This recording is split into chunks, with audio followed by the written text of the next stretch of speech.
Hey, how's it going? So lately, instead of, I mean, this looks pretty shitty, right? It stems in it. And, I can pull a few stems out. But pretty much how I'm gonna roll. I haven't been making canna butter. I have been decarbing my weed like this. I know it looks weird. I'll give you the breakdown of it though. But I don't know if this helps or not. But so you don't want to get it too hot, so you don't leave it on there very long. You just quickly. And it's like you can't let it burn, you can't let it get too hot. So it's quite an art to getting it. You gotta be able to shake it around, and it gotta be a really dry pan, of course. And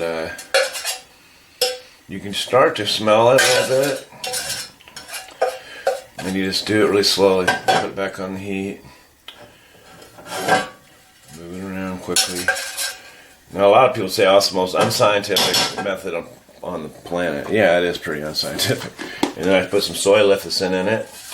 And this does a couple things. It makes it more available to your body. It's bioavailability.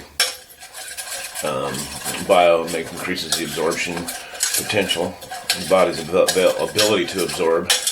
To pass information from neuron to neuron. I'm going to use a little more. And it's just good for you anyway. It is not cheap. You don't need much soy lecithin granules. You get it at GNCs and supplement places, I don't even know what GNCs even often anymore. I got it super supplements. And so it does that, plus it also kind of acts as a barrier between the weed and the pan, because the weed tends to ride on top of the soy lecithin granules. So then it kind of looks kind of funky. So you just keep doing that and let it decarb. And it's kind of like, you can tell it's decarbing because it's just very much like caramelizing foods. When you caramelize, but you don't want to do it too hot. When you caramelize sugar, it turns brown. That's basically kind of what you're doing. You got to do it slowly. And if you're smelling it burn, you're kind of way too hot. If you smell the terps, slow it down because you don't want to lose a lot of the terps. But this helps the terps. The soy lecithin also seems to absorb the terps so much it slows down to just going away. There's an oil that can absorb into. So it really is kind of the magic ingredient for making any kind of edible. So why I've been doing this, you're probably like, fuck, how are you going to do this? You're going to eat everything? I'm going to eat the weed too, yes. So I want to do this for a while. It just takes patience. But when you smoke weed, it decarbs immediately. So I think there's a bit of a myth about having to take hours and hours and hours to make it edible. How come I can decarb weed instantly, smoking it, and I can't decarb it instantly, cooking it? Riddle me this. Now there's a lot of really awesome recipes. I'm not trying to disparage those recipes, but I think the decarb method is something that's kind of a misunderstood thing.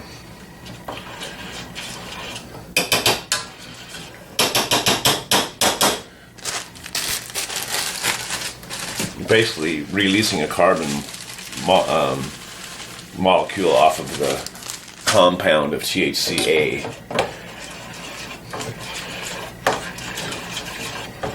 And it makes it available doesn't make it instantly make it psychoactive. It makes it so it changes the substance, makes your body ability to absorb it, to utilize it. But raw cannabis has its own health benefits. Now this isn't raw cannabis, but it is high in like all kinds of compounds that are good for the human body. I think heat damages most things because it's kind of a double-edged sword. in that you have to not. The key is temperature, so you could use a thermometer, but I think patience and going slow and making sure you get hot enough, not too hot. Because when you do it in the oven, you want it about 210, 220, right, to decarb. Now this is just gruel, oatmeal with wheat in it, and that's how I rock, man. That's ready to, and I know from how it gets me high as fuck, and I have a big, huge tolerance when it comes to edibles, man. My cat's wanting in. All right, so I'll get back to you after I eat this.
What's up, man?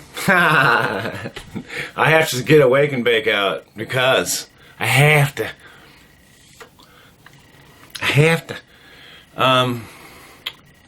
What happened? So, I am trying to. Let's take a puff.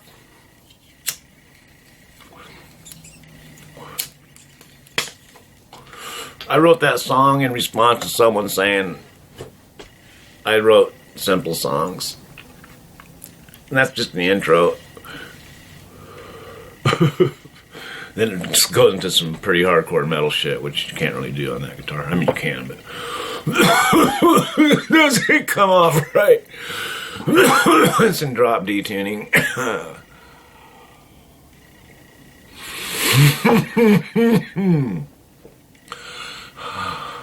So, I'll smoke some of the stuff that Lewis gave me, man. I wish Texas was a little closer, Bear. I'll figure it out. It got me nervous now, see? But I'll figure it out.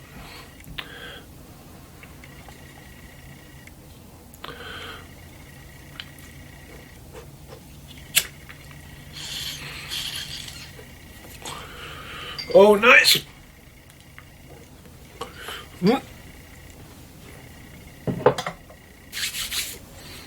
That's from Grateful Grower.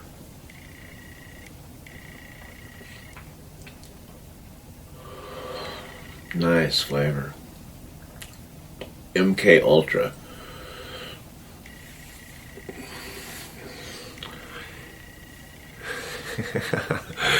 Sorry to get that song stuck in your head. You're a mean one, Mr. Grinch. I love all that kind of TV music. I like down, down, down. You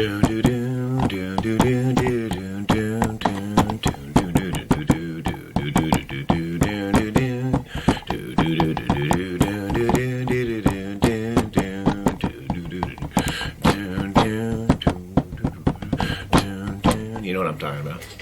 Peanuts? That song is badass. It's fucking bad. I like to play it on. In fact, I think I remember playing it on the guitar because I like it so much.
Anyway, it has that. It's a piano's version of bending a note. They hit the half note before it and then quickly hit the note. As a kid, I liked that. Before I ever picked up a guitar, it's funny. I was always attracted to the musical end of videos, always.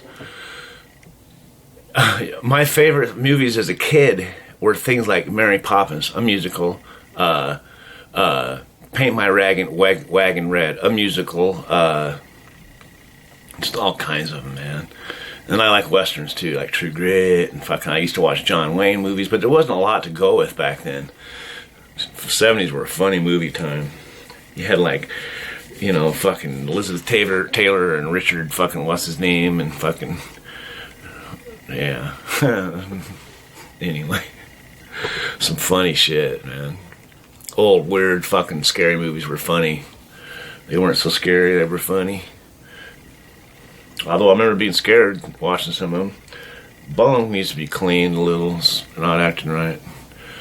Cheers. Alright, y'all.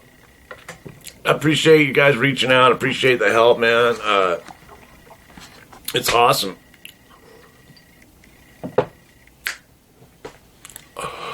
I got people I got to respond to. I got to make a wizard book for my wife. I told her don't call it a wizard book in school. You might have some parents upset that you're teaching them witchcraft or something. Harry Potter came under a lot of fire, remember? All right, man. Remember, love, peace, happy grace.